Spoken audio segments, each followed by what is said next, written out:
Hey everyone, welcome to another episode of Huddle Up with Gus. I'm your host, former NFL quarterback Gus Frerotte, and welcome to the new 1631 Digital News Studio.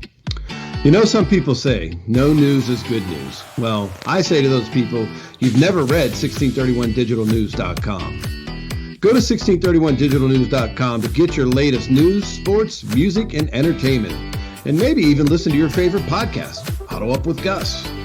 Check it out today at www.1631digitalnews.com. Huddle Up with Gus is brought to you by Vegas Sports Advantage. Clients of Vegas Sports Advantage are winning big in 2021, and you can be a part of the winning too. As of June 1st, $100 bettors are up $3,700. $500 bettors are up $18,500, and $1,000 bettors are up $37,000, and $5,000 bettors are up $185,000. Become a client today by clicking the link in the description below, and use promo code HUDDLEUP to take 25% off your package today, thanks to our partnership. Welcome to what surely will be a doozy of a matchup right here, sports fans. Whether your game is on the gridiron, at the diamond, or on the links, we can only say, welcome to this week's Huddle Up with Gus. 15-year NFL quarterback Gus Frerotte, passion for sports, has taken him on the field and behind the benches, playing for 7 NFL franchises with 114 TDs under his belt. Gus knows who the players are and how the games are won. It's not every day you get to hang out with an NFL quarterback, huh? Okay, sports fans, from the decked out and plush 1631 digital studios, it's kickoff time. So snap your chin straps on and get ready to huddle up with Gus. Strange variety, but again, a big play to Leslie. Hey everyone, welcome to another episode of Huddle Up with Gus. I'm your host, Gus Frerotte, 15-year NFL quarterback, and I want to thank all of our friends and sponsors. I want to thank 1631 Digital News for always being supportive. I want to thank our team, Brian and Terry, who do all the work, and I just sit here and talk. And I want to thank Sounder FM. Sounder FM has done a great job with their podcast and helping other podcasters promote their shows, put them out there. So Sounder FM, thank you so much. And Vegas Sports Advantage, thank you. Go there, and if you want to, try and win some money tonight with Tampa Bay and Dallas, I think they're going to give you the right pick. So use my code HUDDLEUP, HUDDLEUP, and save some money and win some cash. All right, so everyone, we got another show. We got our co-host back, Marnie. Marnie, how are you doing today? I'm doing great. Thanks, Gus. I'm having a good time. I'm in Tampa Bay, Florida, and apparently there's a football game this evening. So that is very exciting. So Marnie's back, and she's got a new book, and it's about Tampa. So tell us a little bit about your book and what you're doing down in Tampa. Well, my new book is Football Freddy and Fumble the Dog, Game Day in Tampa Bay.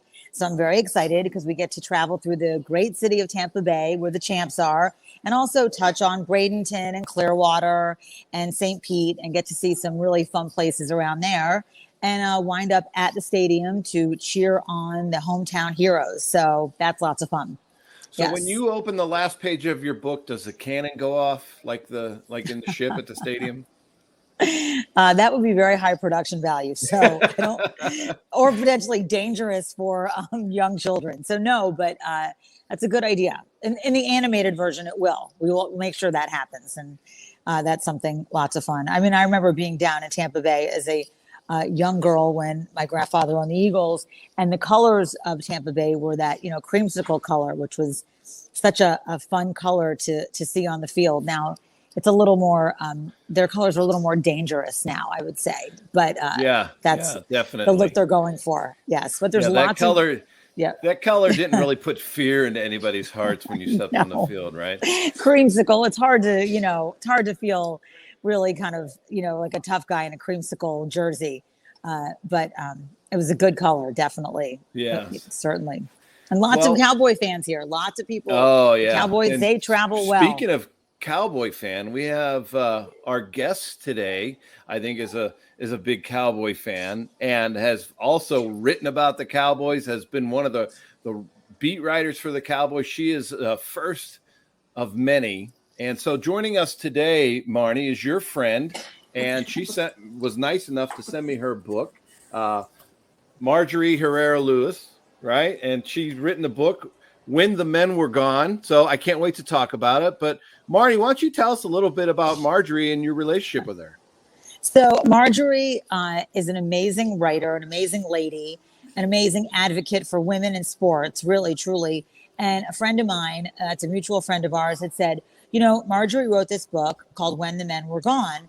And I think it's something that you would really enjoy. So I, ordered the book and I read it in one day because it was so good. And it was such an amazing book. And I mean, truthfully, I had not read a book like a real book in a very that quickly in a very long time.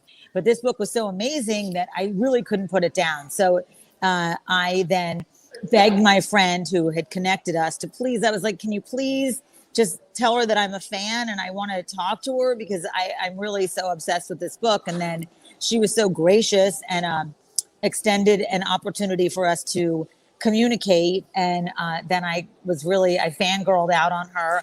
And I'm so glad that I did, because then I got to know a little bit about Marjorie and why this book, When the Men Were Gone, is so special and so amazing. It's really because Marjorie tells the story, and obviously she wrote the book, although I really wish I had written the book because I love it so much, about these amazing people that were in a time and place, and I'm going to let Marjorie share all of her, that really overcame obstacles. And that's one of the things I love about football, is that really anybody, if you have some passion and drive and grit, you can play, you can coach, you can be involved in football. And that's what these amazing people in Brownwood, Texas did way, way, way back. So Marjorie was gracious. So Marjorie, how are you? The author that Marnie spoke so highly of, how are you doing today? And thank you for coming on Huddle Up with Gus. Well, it's great to be here. Thank you for the invitation. And Marnie, I'm very humbled by your words. Thank you. You're way too kind. But I'm doing great. I'm out in Santa Fe, New Mexico for a few days. And so I'm out of the Dallas-Fort Worth heat for a little while, but I'm doing well and really enjoying where this life experience, this journey has been taking me ever since the book came out. Well, I think your journey has been incredible ever since you've been in high school, just in what you've done and everything I've read about you. You've been a first in so many categories, and you've just been, and I think the best thing I read that I love the most is when you talk about your mom and how she really pushed you guys to, be the first in so many things. And I think that was great. Can you tell us a little bit about your childhood and how you fell in love with sports? Oh, both my parents were sports fanatics, and they passed that on to me. I'm one of the second of 5 children, but it all resonated with me the most, even more so than my brother, who's the youngest, although he had the opportunity to play more sports at the varsity level than I did because it didn't really exist much when I was in high school. But if you were to look at pictures of my parents when they were dating in the early 50s, almost every picture is in a gym or on a tennis court or at a baseball field. That's great. So my father went on to play baseball at St. Mary's College of California. And my mother, she living in Santa Fe, New Mexico, she could have given you the starting lineup for the University of Rhode Island. I mean, she just knew everything about sports. And so it was something we shared. My father taught me how to catch his curveball and his fastball when I was about 9 or 10 years old. And my mother taught me how to throw a spiral. She's the one that kind of connected with me to football. My dad was more baseball and basketball, and then a little football. So it just is in my blood. I knew that if I couldn't be a college or NFL quarterback, I was going to be at least somehow involved with the game, and that's how I became a sports writer.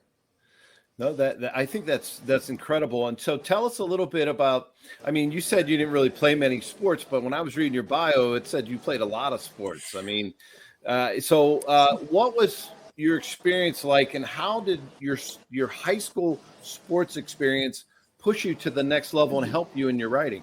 Okay, I did. I played a lot of sports, but they didn't offer varsities except for in volleyball. At the time, it was called GAA, the Girls Athletic Association. But I went to a school in high school, Catholic school, St. Michael's High School, that up until just a few years had been an all-boys school. And when the all-girls school and the all-boys school merged together, the Christian brothers that ran the school, they didn't have any experience with girls. They didn't know how to deal with girls. So whenever we told them we wanted something, they're like, okay. Yeah. So we'd say, we want that basketball. Okay, we want volleyball. We want tennis. We want flag football. They never turned us down for anything.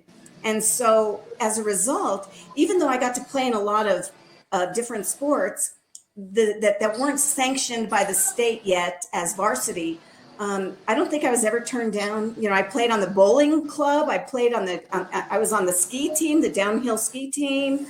The brothers just never said no to the girls. It was great. So I got that experience. Basketball was always my favorite. And I have to say, one of my biggest regrets is when I went to Arizona State my freshman year. I was offered a walk-on the girls basketball team, and I'm 5'2", and I didn't do it. And I think that's my biggest regret. I think the reason I didn't is I wanted to play intramurals so that I could play everything. So I played flag football, basketball, softball, everything, even water polo. So I just didn't want to commit to one sport. But anyway, after college, I became a sports writer for a Phoenix magazine, and then off I went. I moved to Dallas, and why did you pick Arizona State? Was it just was it the close factor? Was it both the close and the or was it the party school at the time? No. Actually, my family went through Arizona in the summer on our way to California, and our car broke down outside of Yuma. And I had never been so hot and miserable in my life. So when it came to picking a college, my parents said, you could go anywhere in the country. And people would ask me, and I'd say, I'm going anywhere but Arizona. And then all of a sudden I had this realization, wait a minute, I'm going to be there during the school year. And they'll have basketball courts outside during the winter. So I could play the whole 8 months I'm at school. And I picked Arizona State because I could play basketball outside in the winter. Isn't that just the high level of thinking for a 17-year-old? That's exactly how my kids pick school too. Yeah. No regrets. No regrets. So I studied journalism, especially broadcast journalism at the time. And then when I moved to Dallas, I went to SMU for a while and studied print journalism because I decided that's really where my interest was. And then eventually worked my way up to the Fort Worth Star-Telegram and then later the Dallas Morning News. So I couldn't be more thrilled with how that all worked out. Yeah, no, I think that's great. And just being in sports and having that a part of your life, I think that it adds so much to our character and who we are. And it makes us, be with other, people and trust them and have to do all those things. So tell me a little bit about how, when you started working in the industry and, a lot of times you were the first female. Mm-hmm. And how did that, those sports and that competitiveness help you in those situations? Well, because I never got a chance to really compete in a high level in athletics. I used the newspaper competition as I'm going to win. And what was so wonderful was when I was covering the Cowboys, the Dallas-Fort Worth area had 3 big newspapers. I was with the Star-Telegram when I first started covering the Cowboys. Then there's the Dallas Morning News and then the old Dallas Times-Herald. And competition was fierce. And so this was my playing field. And all I ever wanted to do was break the story, win the competition. And so that's sort of how I got my experience, so to speak, on the field. And yes, being the first woman to cover the Cowboys, I have stories that could go on for days. But the bottom line really was 99%. Oh, they've been telling of the them time, here, Marjorie. Pardon me? I said they've been telling them here. Oh. But Marjorie most Lewis. of the time it was very positive. The guys did respect the work I did, and we developed very good professional relationships. In fact, to this day, I still hear from Timmy Newson and Jim Jeffcoat, and I run into Danny White, Herschel Walker, Tony Dorsett. We built great mutual respect, and so it was a good experience. If you're ready for an anecdote, let me know. I'll throw a couple out there, but. Well, you said you were 5'2", and I know some football players are massive, right? There's guys that have been 6'8", especially on the Cowboys. And so tell me about the first experience you had where you had to interview somebody who was, say, a foot and a half taller than you. And what was that experience like? 'Cause that would be pretty, to see those kind of contrasts are pretty funny. Yes. Oh, one of the best was when I was interviewing Too Tall Jones. And I went up and started talking to him, and I'm looking like this, and he looked at me and he said, "Would you like me to sit down?" And I said, "No, that's okay. We're good." But then he said, "But you're just too small." And that's stuck. So every time he saw me for years, I was too small. Hey, there's too small. In fact, even after I stopped covering the team and I was at a charity event that he happened to be at, he was in this room swarmed by people. And of course, he was tall, high above the cluster. And he looked off to a distance. He saw me walking in. And this was like 10 years after I'd covered the team. And he yells out, "There's too small." So, did you yell back, "There's too tall"? There's too tall. Yeah. That was your thing. That's awesome. Yeah. It was great. I mean, I've done that. I'm 6'4", and I've looked up to guys and been like, "This dude, how did somebody create this guy? Like, he's massive. How does this happen?" Yeah, I know. Hopefully he's on offense and not defense, because he would really like when Leon Lett was running after me and hit me a few times. Those big guys. Doesn't feel great. No, I can imagine. Doesn't feel great at all. Well, I ended up having to have neck surgery, and it was probably because I was always having to look up. Workers' comp for neck surgery for looking up so much. But so it sounds like you just had such a good rapport with all the players. What was your last year that you covered Dallas? It was the first year of Jimmy Johnson coming in and taking over the team. After that, I covered the team sporadically, but wasn't on a beat at that time anymore. So I experienced a transition. I had just had my first child, and I was on maternity leave when the team was sold, and I was so mad that I couldn't break that story. Right. Yeah, that would be a big story to break. I mean, there was a lot going on with the Cowboys back then.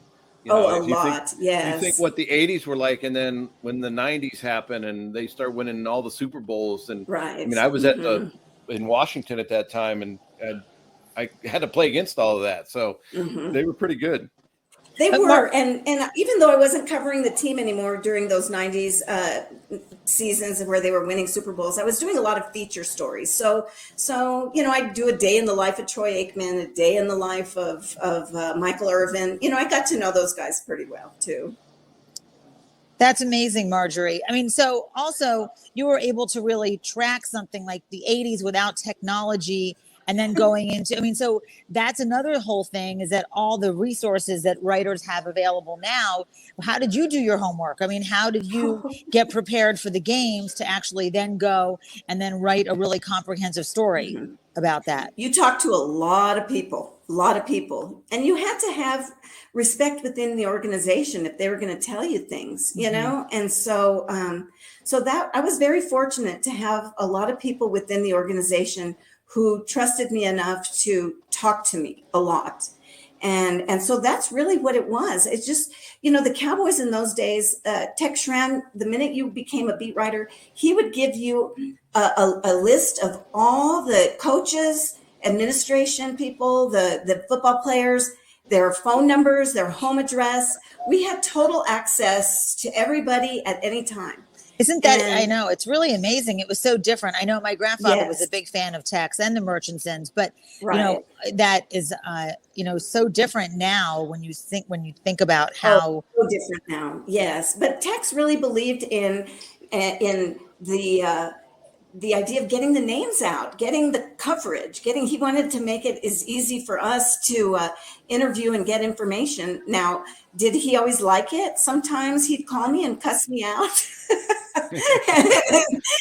So that was okay too, because usually when he was mad about something that you broke, it's because he knew you were right, and he just didn't like it out there yet. But that was it. I talked to a lot of people.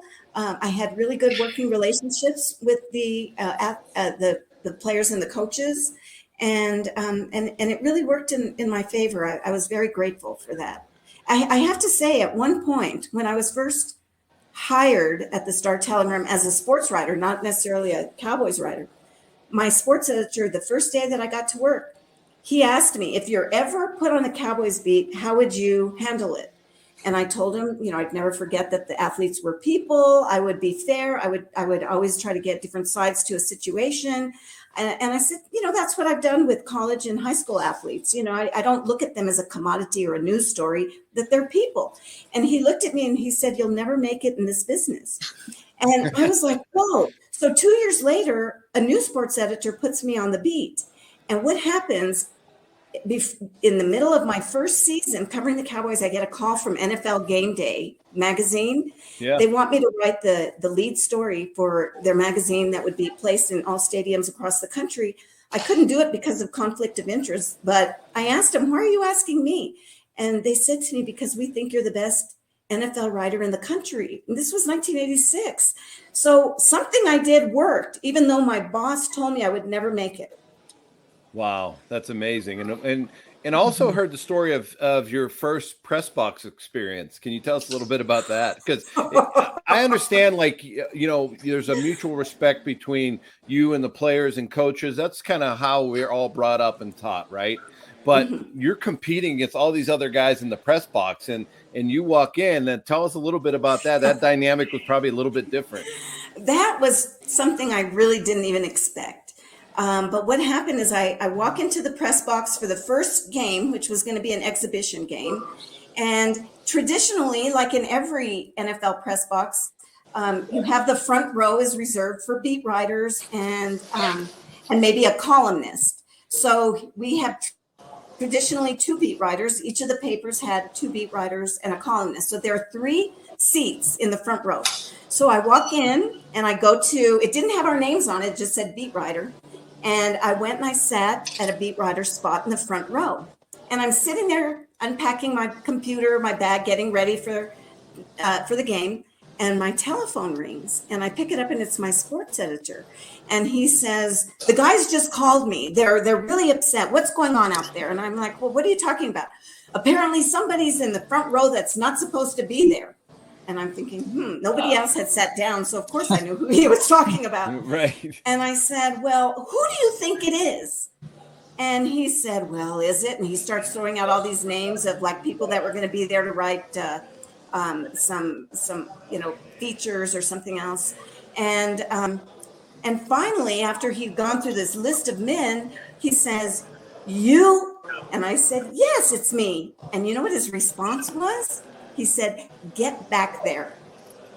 And I'm like, get back there? And I just said to him, you know what? I'm a beat writer, and the beat writers sit in the front row, and I am not moving. Unless you take me off the beat now, then I'll move. But otherwise, if I'm still on the beat, I'm sitting here and I'm not moving. And so he said, okay, you handle the guys. And I said, I have no problem. Okay. And then not one of them approached me, and I sat there for years. Right. No, that's awesome. And that's kind of what you have to do. It's not in a, when you stand up for yourself, you're not necessarily standing up in a mean way or anything. You're just who you are, and people respect that. And I think that's probably what sounds like what happened to me. Yeah, I was just doing my job. The only thing that was different with me and any other beat writer was that I was female. And if the seats were for the beat writers, then that's where I was going to sit. Right. Mm-hmm. That's amazing, Marjorie. But I definitely think, which is the whole theme of, Gus's show about sports, kind of bringing everybody together and really educating us on the playing field. So your playing field was, being a beat writer, and that was it. You were suited up to play, and you wanted that job, and you were going to do everything you could to protect that job, and you did. Yes. And that's amazing. Yes. And the relationships changed over a very short period of time. My colleagues and competitors really warmed. They brought me into the club, so to speak, and we had great relationships. In fact, it was Randy Galloway. You've probably heard of him if you're familiar with the Fort Worth area, Fort Worth, Dallas newspaper industry, but he's the one that brought me over to the Dallas Morning News. We were competitors, and he said, "We're tired of you kicking us in the fanny. Come over and work with us." And I did. Do you think that was the moment that you realized that, was there one moment where you're like, okay, wait a minute, I got this? Was there a moment that you realized that, or was that it, or how did that? I think the moment was the way I started getting treated in the press box. Everybody, I felt like everybody had warmed up to me. I think at first when I showed up, it was just new and different, and they didn't know how to respond. But it didn't take long for them to see that I was a student of the game. I knew what I was writing about and what I was talking about.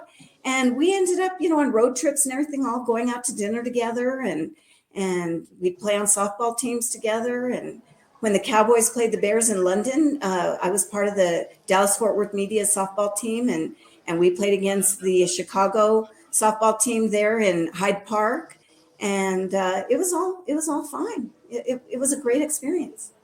So when you were finished with the Cowboys, and you were not the beat writer for them anymore, you stayed with the Dallas Morning Star, is that right? At Dallas Morning News. Uh-huh. Morning News, right. And then you just you also wrote about the Mavericks, right. A lot of other sports going on in Dallas. It's a big city. So tell us about that. Like that, you keep transitioning, and where did you really want to go next? Did you have an idea, or you just were I'm going to go wherever this takes me? I knew where I wanted to go. I really, to be honest, I always felt in control of my career. And I remember I was at Super Bowl 22, and a lot of the reporters that I came up with at the same time, I don't know if you remember Mitch Albom or Leslie Visser, Melissa Isaacson, John Feinstein, a bunch of us, we all kind of came in together. And we were on the bus on our way to go to cover the Super Bowl 22. We'd already been in town for a good while in San Diego. And everybody was talking about where they wanted to go with their career. And, Leslie's, I want to go on TV, and she did. And Mitch is, I want to write books and do all these things. Everybody did what they wanted to do. And what they asked me was, I said, I love the game of football. I am not wrapped up in the glamour or anything about covering Cowboys or covering the NFL. And what I want to do is I want to cover D3 football one day. And they were like, "What? You're at the Super Bowl and you want to cover D3 football?" And I said, I know that sounds strange, but that's what I want to do. And so I stayed with the Morning News for about 14 more years after I quit covering the NFL. And I covered D3 and D2 football. And by then I had 2 daughters, and they would go with me, my husband, and the girls would go to the games. And while I was writing my stories, I would look out on the field, and I'd see my 2 daughters doing cartwheels on a football field, waiting for mommy to finish her stories. And then we'd go out as a family, and we'd go out to eat, and we talked football, we talked about the games. And my girls grew up loving football, loving sports, and thinking of it as, our weekend adventure in the fall. And so then I also wanted to write books. And so that's why I wrote this book, When the Men Were Gone, and covered a lot of amazing athletes who went on to be doctors and lawyers and teachers, professors. I loved it. Yeah, D3 seems to be like the guys who really want to keep playing. You know what I mean? Like there's just a love of football, right? It's not going to be like your Alabamas where it's all this spectacular stuff, but it's just guys and people who want to just go out and continue to play.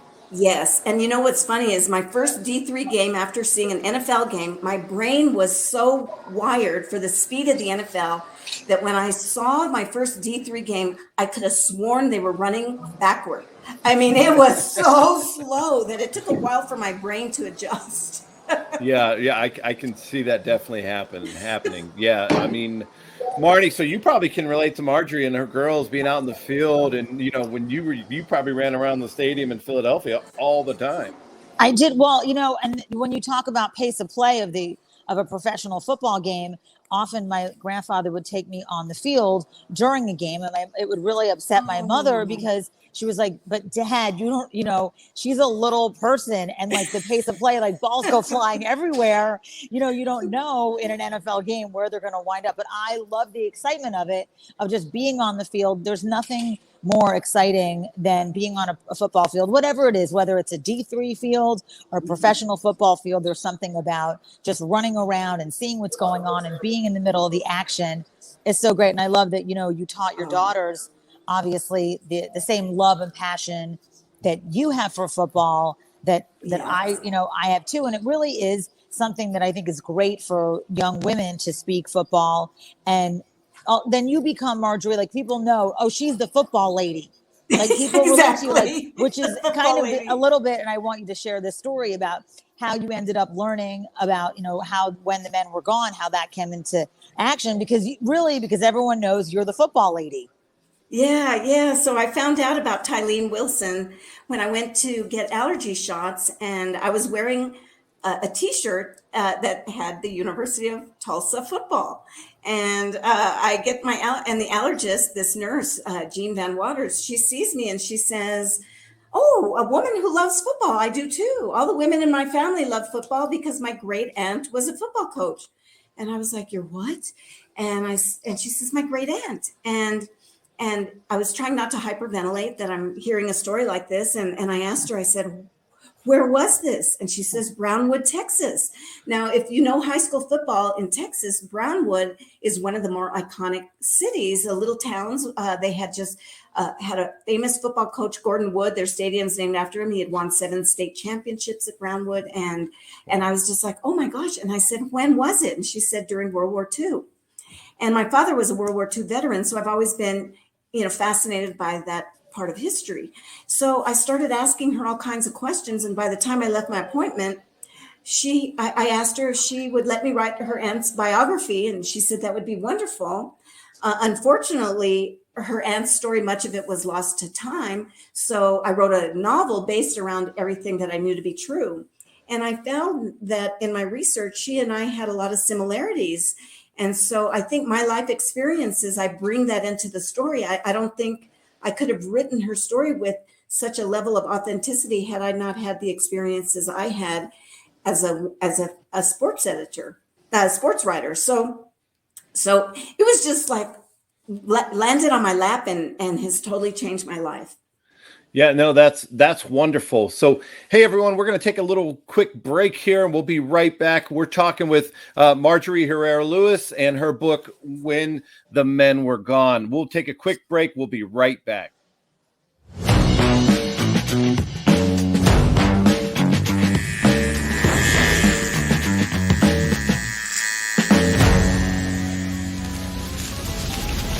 Hey, Huddle Up with Gus listeners, Manscaped. They sent me, they hooked me up with a bunch of tools and formulations for their package 3.0 kit. So, I want to show you guys what's in the perfect package, right? We all think we got a perfect package, but they sent me the perfect package 3.0 kit. And I want to show you what they sent me. So it was crazy. It came in this great box, and you can see what it says. They will thank you because they send us this awesome trimmer. They sent us, stuff that makes you smell better. And then, they sent me this great, some boxers even, which you get, right? Protect them. And then, they sent me this cool sack, I guess you want to call it, to store all your stuff in.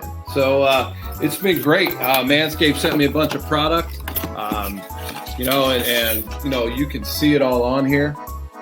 You can go to manscaped.com and put in the code Gus Ferrot. That's GUSFREROTTE. Get 20% off and free shipping when you use that code. But you can get a kit. You can get individual items like this way cool groomer that has a little LED light, ceramic. These things come apart. They're waterproof. You can do a lot with them. So, Manscaped is great. It's funny. I remember when I was playing with the Denver Broncos, and I'm not going to mention any names, but there was a gentleman who was playing on our team. And, if he ever hears the story, he'll know exactly what I'm talking about. But he brought his own clippers in one time, and he used it to trim his beard up and his goatee and everything. And he had them there for about 2 or 3 weeks. And he goes in around the corner, he walks in, and there's another player that is actually manscaping with his beard trimmer. So, one of the things is you don't want to use the same trimmer down there that you use up here. So he kind of freaked out a little bit, and he said, "Hey, how long have you been using that tool there?" And he said, "Well, it showed up here about 3 weeks ago, and I've been using it ever since." So, there is a lesson learned that, don't leave things out. And probably if it would have just said Manscaped on it, we wouldn't have had that issue. But it's probably one of the funniest taking care of your balls stories I've ever heard or been around in the locker room in the NFL. So it's a great story. But I always said there was no way to know. There was no name on it, and the guy was just using it, and another guy was using it. It was not good, but it's a heck of a funny story. So one of the best I've ever heard in my 15 years playing in the league. But there's so many great things about Manscaped and what they're doing. Because guys, you got to take care of yourself. Even though I got gray hair and getting older, but you still have to maintain some sort of grooming, right? And so, we all work out. For me, I like working in my yard, doing those things now that I'm retired, getting a little sweat on and everything. You want to smell good. You got to take care of yourself. They got some great products. This one, a little ball deodorant. We all need that here and there. After, working in the yard, taking a hike, doing a walk, whatever you do, it's a great thing. But there's so many great products. I want to thank Manscaped for sending them to me. The Lawnmower 3.0, obviously you can use it anywhere in your body, but I'm sure you guys have all seen the commercials. But this is one just letting you know that the Lawnmower 3.0 comes with the perfect kit. You can buy the lawnmower by itself. You can buy all these products individually. They even sent me this wonderful shirt. You can see the back. Your balls will thank you. And then here's the front. So it's an awesome shirt. They have great gear. And you know what? Sometimes you can just sit back, take care of your balls a little bit, and read the paper. So I think Manscaped even has their own daily news, which is great. So don't forget that you can go to the code Gus Ferrot, and that's GUSFREROTTE, and you can save 20% on any products. The perfect package gift set, and you can save 20% and get free shipping. So use the code Gus Ferrot, GUSFREROTTE. Hey, everybody spells my name wrong. They even spelled it wrong in the back of my Pro Bowl jersey. So, I gotta help you guys out. So don't forget how important it is that you use these products. Take care of yourself down below and have some fun, right? There's nothing closer to you than your little buddies. So use the lawnmower, use the code Gus Ferrot, save 20% and get free shipping, and order some great Manscaped products.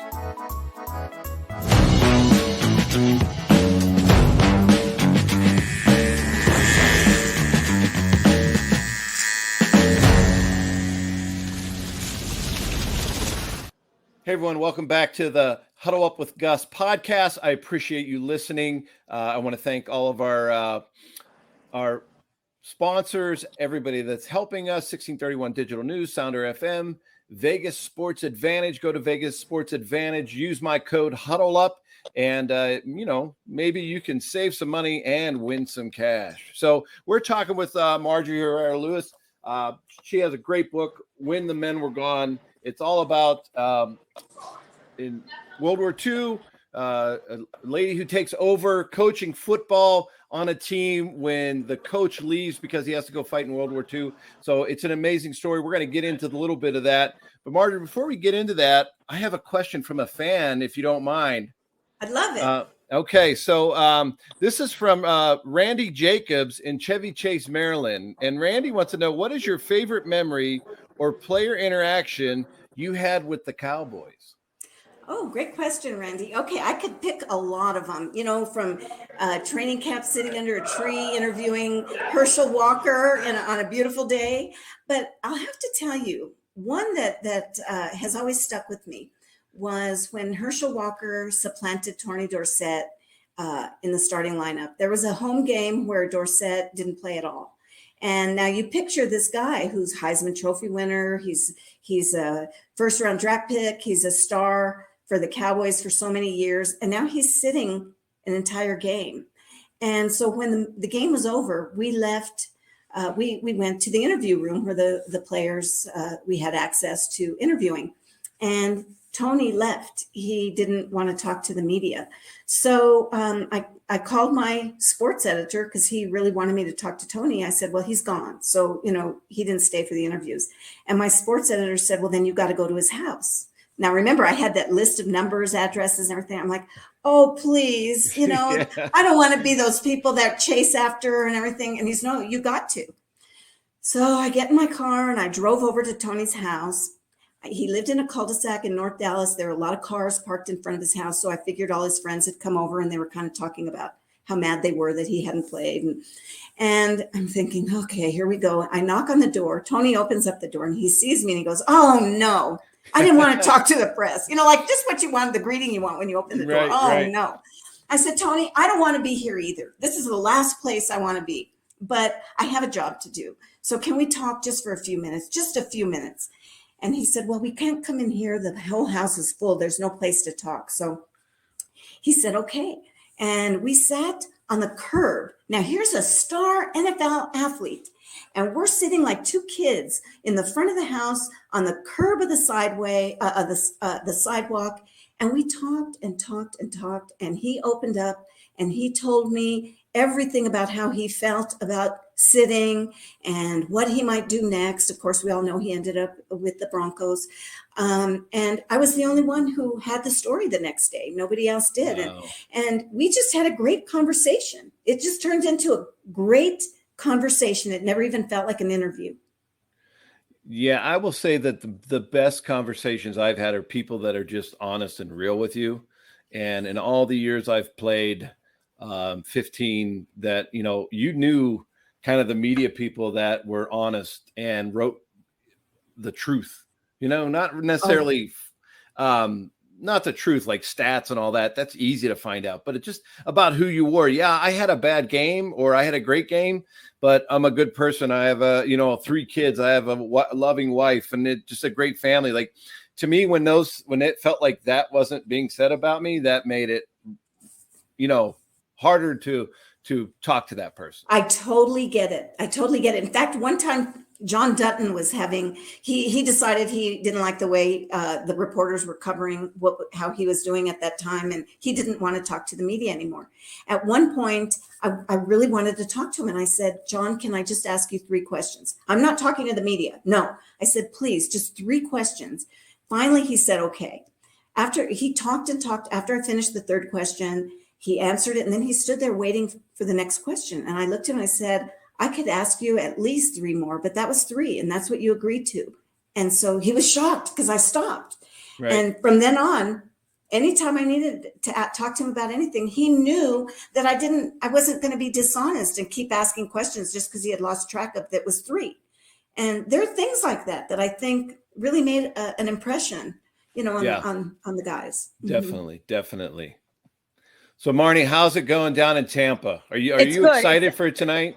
Yeah, well, the weather's clearing up a little bit. It was a little rainy because that's what happens, but looks like it's clearing up. People are starting to definitely get, you can feel, this is what the great thing is. And I know both of you can understand and relate, just that feeling of excitement before a game, whatever it is. And really, obviously, this is a big game because it's the opening of the season. But before any game, whether you're watching D3, those guys playing, whether you're at the University of Tulsa or Penn State or a professional football game. So it's definitely, I can hear, you can hear Miley Cyrus singing in the back, not her herself, but once they start playing Miley, it's they're getting ready for some wild activities down here for sure.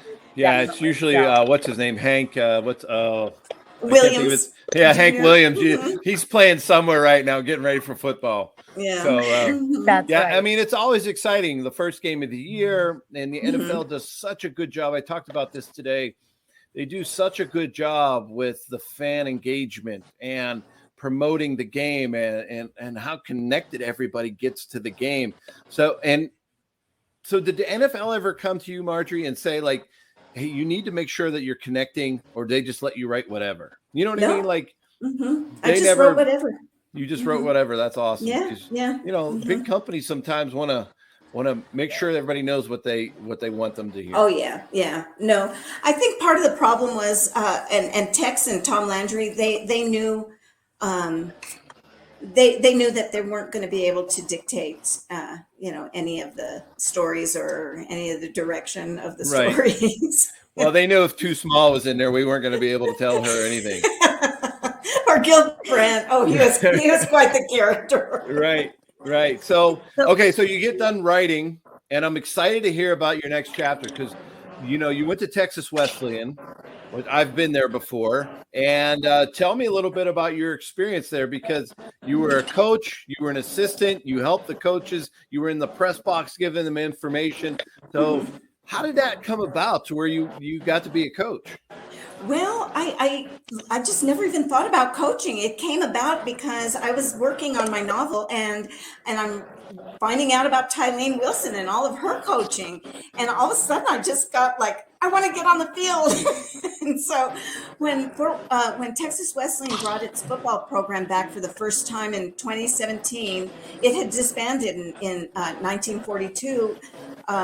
Shortly after Pearl Harbor happened, and the football team had just won to share the conference championship, but they all decided to go serve the country, and the team disbanded. So now they're coming back for the first time in 2017, and the school didn't have much of a budget, so a lot of their coaches had to be volunteers. And so I went in and I met with the head coach and told him I wanted to be one of the volunteers. He asked me, what position do you want to volunteer? And I said I would like to work with wide receivers, and he said okay, and he assigned me defensive backs and linebackers. And so I just started scouting. I did scouting reports, and I worked with the players on the field. We had practices at 5:45, 6 o'clock in the morning because there was no home field, so we had to use the local high school. And we would show up, and it was dark and the lights were on, and we could hear the roosters in the neighborhood. And we'd practice until the sun came up, and it was very surreal. But yeah, I during games I was with the headset, and I'll have to say one thing: whenever I'm watching football and I see the head coach chewing gum into the headset, I still cringe because we're all listening to the chomping up in the press box. Right. But I had a great working relationship with the athletes. I discovered, just like Tylene did during her journey, that if these young men know you have some sort of knowledge or something that you can bring to them that will make them better, then it doesn't matter that you didn't play it or that you were not, a man. So it worked out very nicely. So, Marnie, have you ever wanted to coach football? Well, you know what? I feel like having two boys that have played football, while I have not been on the field coaching, being a mom and an advocate of teenagers playing sports, I think that I've done a little bit of behind the scenes coaching. But sure, I think Marjorie and I need to talk about, picking up and doing some coaching together. Sure. I mean, coaching is really about being a lead. Gus, you coach. I mean, coaching, a lot of it is about strategy and so forth, but about being a leader both on and off the field. And that, to me, it's interesting. It's like I look back at some of these great coaches and the players that played for them. The ones that seem to be really successful have had great coaches that have really taught them leadership skills, like Coach Vermeil. So many people that played under Coach Vermeil have gone on to have tremendous success after the football, and so I think that being a great coach is about really being a great leader, and then also having a great football mind, which is, I don't know if I have a good football. I don't know if I have a good football mind, but I don't know if I have a football mind as some of these guys are so good, these guys and gals. Well, I think too that coaching, you're not taught that, right? I coached high school football. I coached Ezekiel Elliott, Marjorie. I don't know if you knew that in high school. Yeah. So, and you go in from the NFL and you're saying, okay, I know a lot about football. I have my PhD in football, right? I've been doing this for 25 years. I should be able to coach. But there's so many other aspects to coaching that you don't know about, right? That you aren't taught. Like, because I've dealt with NFL coaches for 15 years and they're dealing with other men. All of a sudden you're dealing with these kids in high school, and there were so many things that I had to learn and so many things that I screwed up and I'd have to apologize for and make sure the kids knew that I was for them and not against them. And it's just, and changed the whole way I talked, because people without that knowledge, you have to treat them like they don't know all the time, and they don't, right? That's so true. My father-in-law, my wife's dad, who coached football for 42 years, who I was telling you about, that went to New Mexico State, he tells a great story. He said, look, I went out and coached a kid. I told him to get in a 3-point stance. And he put 3 fingers down and bent over and put his hand down. He said, okay, what's this guy doing? He said, get in a 2-point stance. He put 2 fingers down and got in a stance. Then he said, all right, get in a 4-point stance. He put 4 fingers down. He said, that just made me realize that, you can't assume as a coach that anybody knows what they're talking about. You really have to teach and coach and be a leader, like you said. The very, very basics, you can't assume. And that is so true. And even beyond that, they've got so many things going on in their lives, and they need somebody that they can talk to as well. And then they also, one of the things that really bothered me when I first started coaching at Texas Wesleyan is the practices were so quiet. And I just felt like nobody knows each other. They don't know each other. They don't know how to pull for each other. They weren't connected yet. I just feel like quiet practice is not a good practice. And so there are just so many things that you don't even think about that all of a sudden present themselves. Yeah. It's always a learning experience. And so tell me a little bit about how, now that you've gone to coaching and you start thinking about Tylene, I mean, I can't imagine, like, you're going to write this story about her and now you're coaching, you and it just, to me, it seems so surreal that that's the path you took and that's the story you wrote. Yeah. Well, I wanted her story to be so authentic because she's a real person, even though it's a novel. I didn't just make her up in my head and create a story.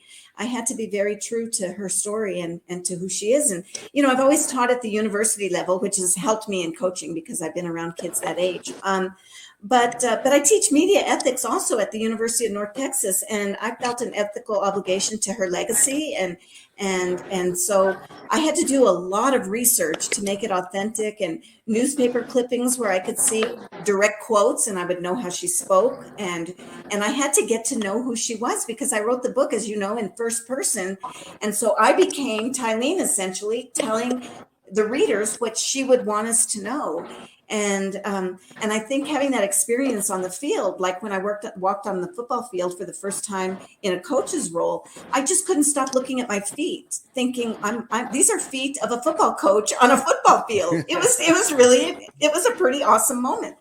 But so yeah, I just really had to connect with her and her story. And as a result, they've got a room in the press box at the high school football field called the Tylene Wilson Room.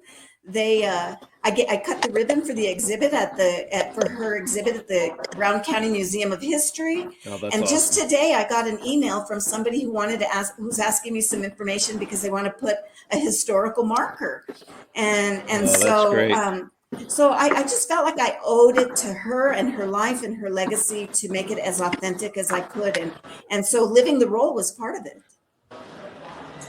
Right. It's really incredible. I mean, certainly, Marjorie, your body of work is really something that I know Tylene would be very proud that you wrote her story, because you've really done it all. You between writing and being the first woman, then being that you were always, which I guess is something again about sports, like wanting to be the first in the room, the winner, the first one to do it. Oh, That's yeah. something, that competitive nature is what sports drives us. You know, you were like, well, no one's done it, but why can't it be me? And that is something that I know that you probably have a lot of young women and young men too, wanting to follow in your footsteps of being the first and doing it, and picking up where you kind of have left off a little. Well, you haven't really left off, but where you well, I appreciate segue into this transition. Like great athletes, you've just kept transitioning, because Gus, you've done things. You went from playing football professionally to now, doing other things, having a great successful podcast. Like, you want to keep improving as a professional athlete. Your brain is wired with like, I need to do more. I want to do more. Right, exactly, and I think that's part of it. As you just you want to keep growing, and I say that I made that mistake in the NFL, is that I wanted to be a good father, I wanted to be a good husband, and then football was my other love, right? And so I did those two things, but I didn't continue to grow in education and other things, which I should have, and had the opportunities to in the off season. So that's probably one little regret I have, is that I wish I would have went back, maybe got my MBA or something like that.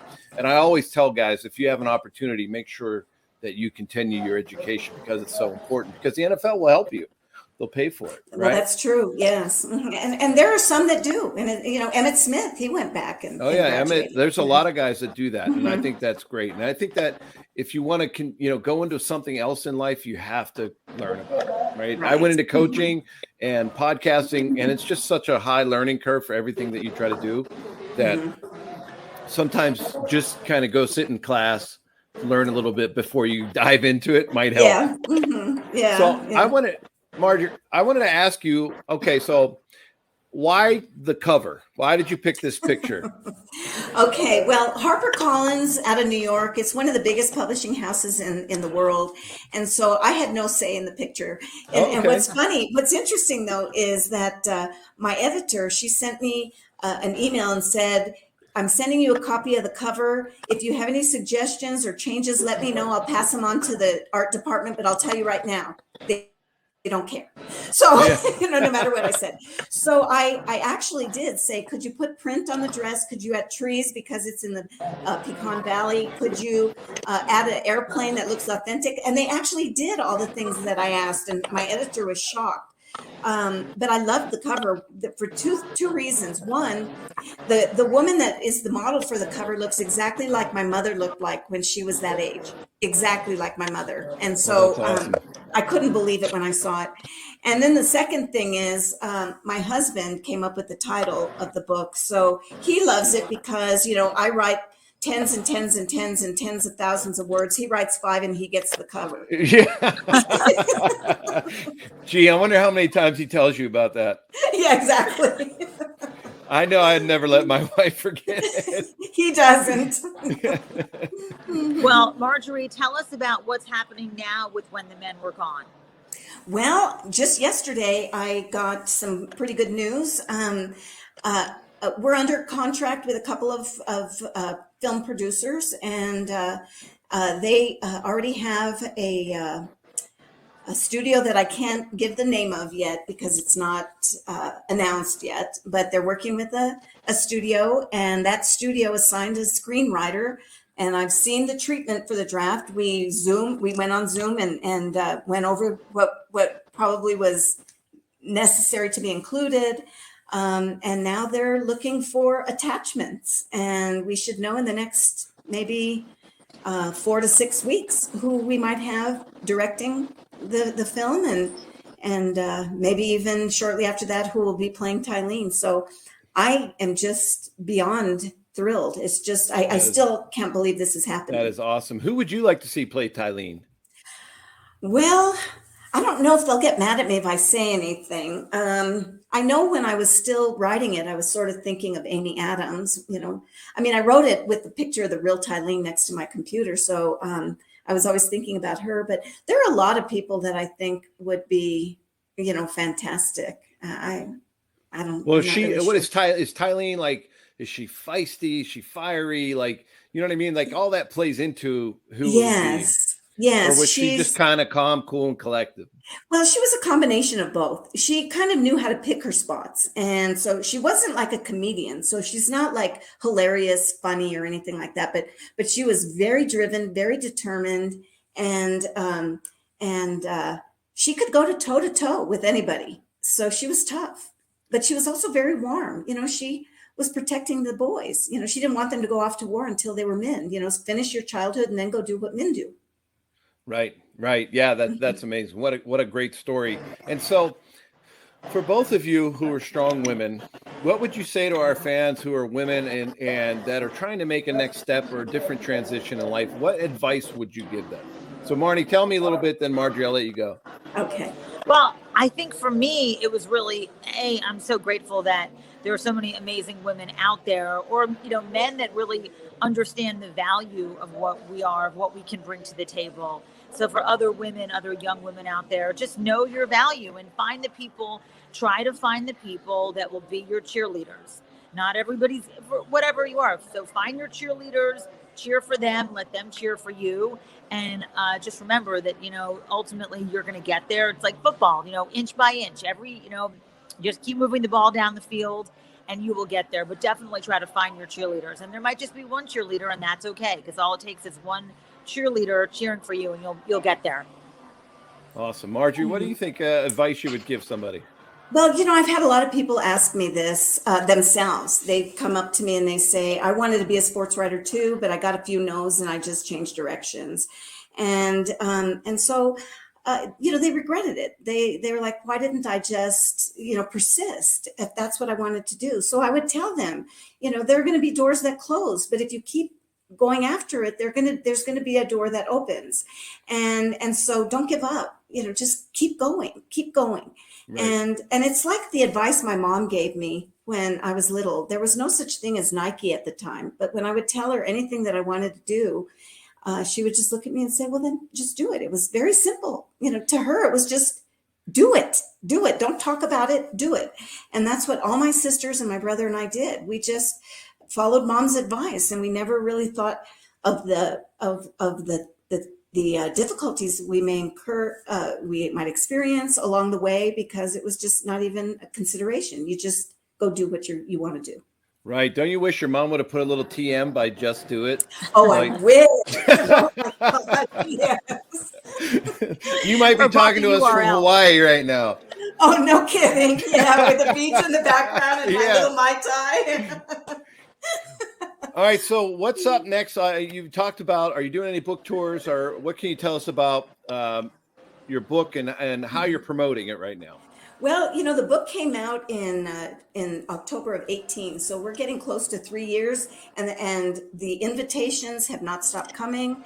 I'm still out there meeting with as their major speaker for a lot of organizations. I'm still signing a lot of books, doing a lot of a different kind of media interviews. It's amazing to me. It slowed down during 20 because of the virus and everything. And then all of a sudden things started going to Zoom. And now all of a sudden I'm getting invitations all the time. And it's interesting because my publisher at HarperCollins told me when they published the book, they said, we have a feeling this is going to have a long shelf life. And I was hopeful, but I could not have seen this coming. And so I'm very grateful. Yeah, we're grateful you wrote it, because these are the stories that everybody needs to read and listen to and understand what being first means, right? And I think you explained it so well when you did your TED Talk.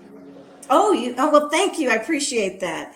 Yes, and there's still so much room for firsts. And so I hope people don't hesitate just because maybe they don't have a role model or something like that. Just like my mom would say, then become the role model. Just go for it, you know? Right. That is awesome. So I appreciate both of you spending time with me today on the Huddle Up with Gus.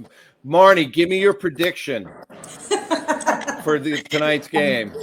I think it's going to, there's a bunch of Cowboy people in front of me, but I think it's going to be Tampa Bay. I'm going to say Tampa Bay. I'm not quite sure. I'm not going to give an actual, let's just say, I think Tom Brady's going to throw a lot of touchdowns, and I just want Dak to stay healthy. I do want him to stay healthy. So I love healthy.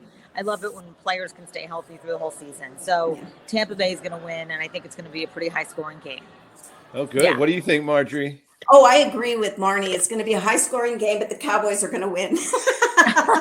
I actually picked the Cowboys too. So I said Dak is going to have a breakout game. He's going to be healthy. He's got a lot of talent around him. He does. And I always think Tom Brady starts a little slow in the season, right? I agree. He builds his way up. So yeah, you don't want to meet up with him at the last game of the season. Yeah, you definitely want to catch him in the first game. Yes. Yeah, no, I appreciate both of you joining me and Huddle Up with Gus. And Marge, we'll definitely let you know when we put it all out on social media. We want to thank you for joining us today. Marnie, thank you for being my co-host again. Tell us about your book one last time. All right, football. And that's why I'm here, because I'm actually going to the Ronald McDonald House after we do this before the game. So Football Freddy and Fumble the Dog, Game Day in the USA, and there's many different cities to choose from. You can get them all. Philadelphia, the Carolinas, Atlanta, let's see, Green Bay, Dallas, Fort Worth, Chicago, and now Tampa Bay. Well, wonderful. So, Send us some artwork so we can share it. We got to put it on social media. I will definitely do that. Yes, thank you, Gus. This has been great. Thank you, Marnie. Send you that. Yeah, that would be great. I appreciate both of you. My dog's out there barking. He's like, Dad, you've been in there an hour now, so let's go. Solly's got to go out and go to the bathroom, I think. So I appreciate you, both of you, joining me. And it's just been a wonderful talk, Marjorie. And, everyone needs to go out, get the book and read it. Well, thank you. Thank you. I've had a great time. Thanks for including me in this conversation. And I swear I won't say too small on any of my social media. That's okay. It's pretty funny. Yeah, it is. It's a good story. It's a great story. So that's our show, everyone. Thanks for joining us on Huddle Up with Gus. And I appreciate all of our sponsors, 1631 Digital News. I appreciate Sounder FM. And I appreciate, you got to go to Vegas Sports Advantage. You got to put in my code Huddle Up and save some money. They're going to help you pick the right teams, and then they're going to win you some cash. So go there, go to Vegas Sports Advantage and listen to them. I appreciate Marnie. I appreciate Marjorie, Terry, Brian. Thank you all so much. And go to wherever you listen to your favorite podcast. Check out Huddle Up with Gus, and we'll see you next time. And that's a wrap, sports fans. Thanks for joining in the fun at the 1631 Digital Studios for another action-packed Huddle Up with Gus, featuring 15-year NFL quarterback Gus Frerotte. Huddle Up with Gus is proudly produced by 1631 Digital Media and is available on Apple Music,